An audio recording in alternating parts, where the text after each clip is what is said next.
తిరిగి BCN news కి స్వాగతం. వైఎస్ వివేకానందరెడ్డి హత్య కేసులో అప్రూవర్గా మారిన దస్తగిరికి కడప జైల్లో ఎదురైన బెదిరింపులపై ఏపీ ప్రభుత్వం విచారణకు ఆదేశించడం తెలిసిందే. Rajahmundry central jail superintendent Rahul శ్రీరామ్ను ఎంక్వైరీ ఆఫీసర్గా నియమించారు. దస్తగిరిని ఇబ్బంది పెట్టిన ఘటనపై కడప జైల్లో విచారణ చేపట్టారు. ఈ క్రమంలో దస్తగిరి విచారణకు హాజరై 2023 నవంబర్లో తనకు ఎదురైన బెదిరింపులను వివరించారు. తనను ప్రలోభాలకు గురిచేసిన అంశాన్ని కూడా దస్తగిరి ఎంక్వైరీ ఆఫీసర్ దృష్టికి తీసుకువెళ్లారు. మొన్న పెట్టిన కేసు జైల్లో జరిగిన విషయాలన్నీ కూడా అంటే నన్ను ఇబ్బంది పెట్టిన ప్రతి ఒక్క అధికారి, అన్యాయంగా కేసులు కట్టి నన్ను జైలుకు పంపించిన ప్రతి ఒక్క అధికారి మీద నేను కంప్లైంట్ ఇవ్వడం జరిగింది. వైసీపీ ప్రభుత్వంలో ప్రతి ఒక్కరూ గవర్నమెంట్ సంబంధించి డిపార్ట్మెంట్ వారు ప్రతి ఒక్కరు కూడా ఇబ్బందులు పెట్టిన కారణం చాలా ఉంది.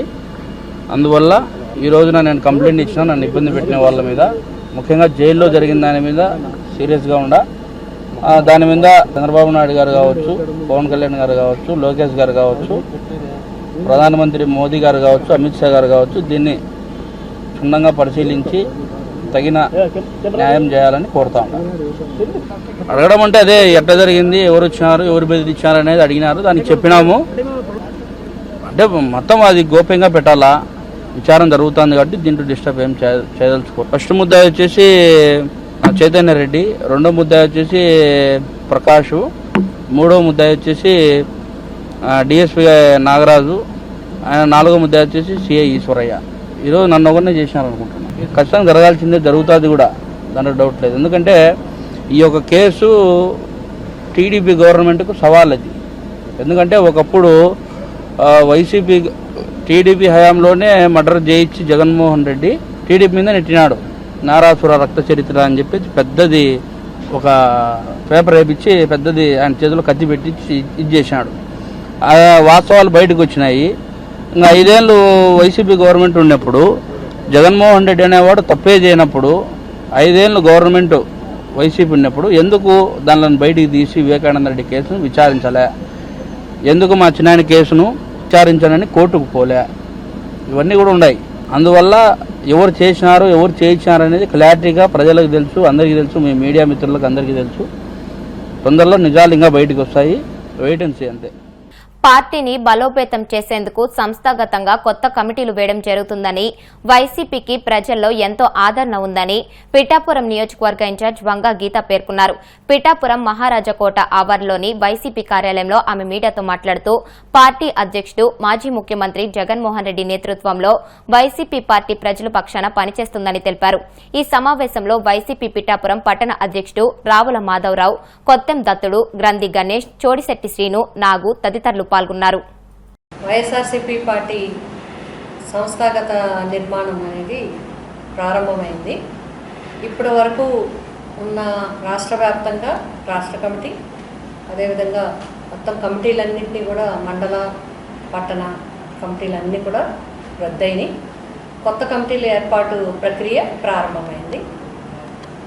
మరి ఈ కమిటీలో మనకి గ్రామ వార్డు కమిటీలు కూడా వేయటం జరుగుతుంది.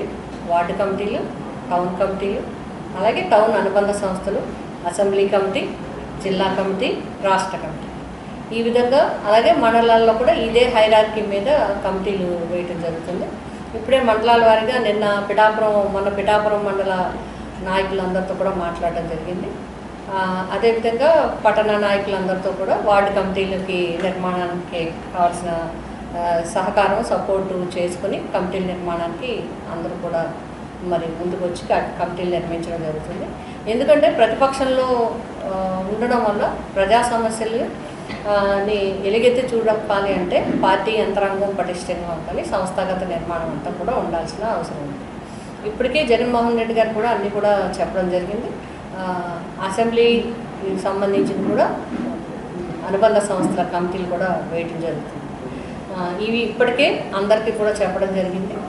వారందరూ కూడా కార్యక్రమాలు మొదలు పెట్టడం జరిగింది.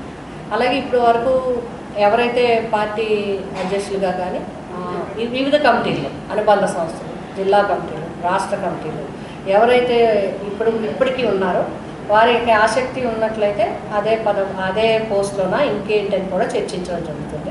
ఒక పిఠాపురం టౌన్ తప్ప మిగతా 3 మండలాల అధ్యక్షులు, కొల్లప్రోలు పట్టణ అధ్యక్షులు కూడా మరి పార్టీతో మరి అనుబంధంగా కార్యక్రమాలు నిర్వహిస్తూ ఉన్నారు. ఇప్పటి వరకు అధ్యక్షులుగా సేవలు అందించారు కాబట్టి వారిని జిల్లా కమిటీకి రికమెండ్ చేయడం జరిగింది.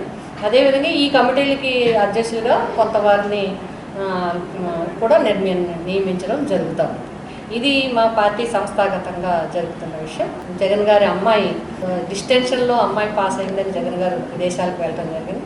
వారు వచ్చిన వెంటనే మర్యాదపూర్వకంగా కలిసి మన పార్టీ సంస్థాగత నిర్మాణము, అదేవిధంగా కాన్స్టిట్యున్సీకి సంబంధించిన కొన్ని విషయాలు, ఇవన్నీ కూడా ప్రజలకు సంబంధించిన విషయాలు కూడా చర్చించడం జరిగింది.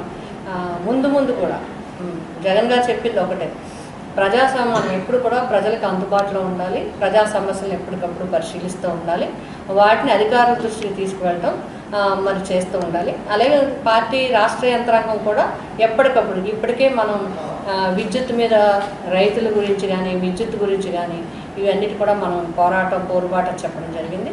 అదేవిధంగా ఫీజు రీఎంబర్స్మెంట్ కూడా ఇప్పుడు ఎలక్షన్స్ ఎమ్మెల్సీ ఎలక్షన్స్ కారణంగా మార్చి 12కి వాయిదా వేయడం జరిగింది. ఫీజు రీఎంబర్స్మెంట్లో కూడా చాలా ఇబ్బందులు పడుతున్నారు. ఇప్పటికే మా అందరూ ఫోన్లు చేయడం జరుగుతుంది, విద్యార్థులు కానీ విద్యార్థి తల్లిదండ్రులు. ఫీజు కట్టకపోతే ఎగ్జామినేషన్కి పంపించడం అనే పరిస్థితుల్లో చాలా కాలేజెస్లో ఇబ్బంది ఎదుర్కొంటూ ఉన్నారు. అలాగే కాలేజీ యాజమాన్యంతో మాట్లాడితే మాకు ఎవరు ఫీజులు గవర్నమెంట్ నుంచి రావాల్సిన డబ్బు రాకపోతే మేము ఎట్లా కాలేజీ నిర్వహించడానికి అవకాశం ఉంటుందని చెప్పి వారు కూడా ఇబ్బంది పడుతున్న పరిస్థితి. నెల్లూరు జిల్లాలో రామయ్యపట్నం పోర్టు ఆధారిత పరిశ్రమల స్థాపనకు చెందిన భూములను రాష్ట్ర పరిశ్రమల వాణిజ్య శాఖల కార్యదర్శి యువరాజ్ కలెక్టర్ ఆనంద్తో కలిసి పరిశీలించారు. జిల్లా పర్యటనకు విచ్చేసిన యువరాజ్ కు కలెక్టర్ స్వాగతం పలికారు. అనంతరం అలగాయపాలెం వ్యవసాయ భూములను వారు పరిశీలించారు. కరేడు చెరువును పరిశీలించి ఆయకట్టు వివరాలను తెలుసుకున్నారు. రామయ్యపట్నం పోర్టు పరిధిలో నిర్మాణంలో ఉన్న ఇండోసోల్ సోలార్ ఎనర్జీ ప్లాంట్ ను సందర్శించారు. ప్లాంట్ లో కలియు తిరిగి పనులను పురోగతి గురించి కంపెనీ ప్రతినిధులను అడిగి తెలుసుకున్నారు.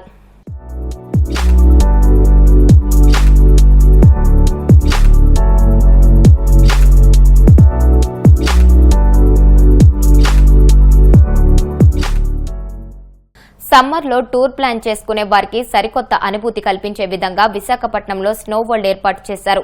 ఈ స్నో వరల్డ్ లో చల్లటి మంచు కురిసే వాతావరణంలో డీజే పాటలతో చిందులు వేసే విధంగా ఓ మినీ పబ్లా ఏర్పాటు చేశారు.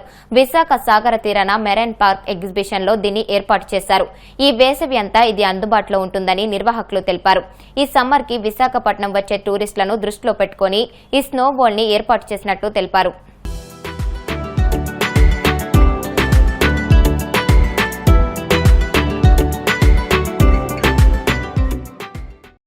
Thank you.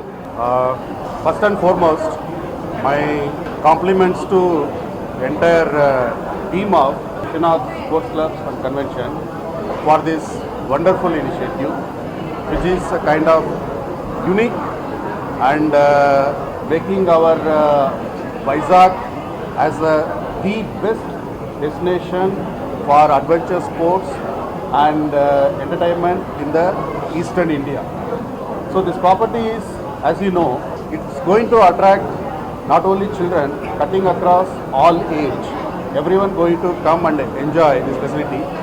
And I was told this is the first of its kind in Andhra Pradesh and the first of its kind in Chhattisgarh and Orissa Beltals. So this unique destination with the cost of almost 15 plus crore, they invested 15 plus crore on this unique destination. And from our side, from Port Authority side and from public side, from the citizen side, we will give them our best support to take care of this property to next level. And I also like to compliment them. They invested close to the tune of 18 plus crore for overall development of various sports infrastructure in this place. And close to 5,000 plus number of people per day. There is a footfall to the tune of 5,000 plus per day coming to this place and enjoying various sports activities and other things. So from both sides, this property, made to live and made to be active and made to be, like entertaining place for, almost all section of people. and I was told people from entire Andhra, entire northern Andhra, entire Chhattisgarh, southern Orissa, they are coming and enjoying with the children and the family. వార్తలు ముగించే ముందు ముఖ్యాంశాలు మరొకసారి. అసంఘటిత రంగంలోని కార్మికులందరినీ eastern పోర్టల్లో నమోదు చేయాలి. సంబంధిత అధికారులకు కాకినాడ జిల్లా కలెక్టర్ షణ్మోహన్ సగ్లి ఆదేశాలు. భీమడోలులో ఘనంగా గ్రామ దేవతల 12 ఏళ్ల జాతర మహోత్సవం. అమ్మవార్లను దర్శించుకుని ప్రత్యేక పూజలు నిర్వహించిన ఎమ్మెల్యే ధర్మరాజు. చంద్రబాబు దగ్గర రెడ్ బుక్ ఉన్నంత వరకు వైసీపీ నాయకుల మీద కేసులు పెడుతూనే ఉంటారు. విమర్శలు గుప్పించిన మాజీ మంత్రి అంబటి. విజయసాయిరెడ్డితో సమావేశంపై స్పందించిన వైఎస్ షర్మిల. అబద్దాలు చెప్పాలని విజయసాయిపై జగన్ ఒత్తిడి తెచ్చారని వెల్లడి.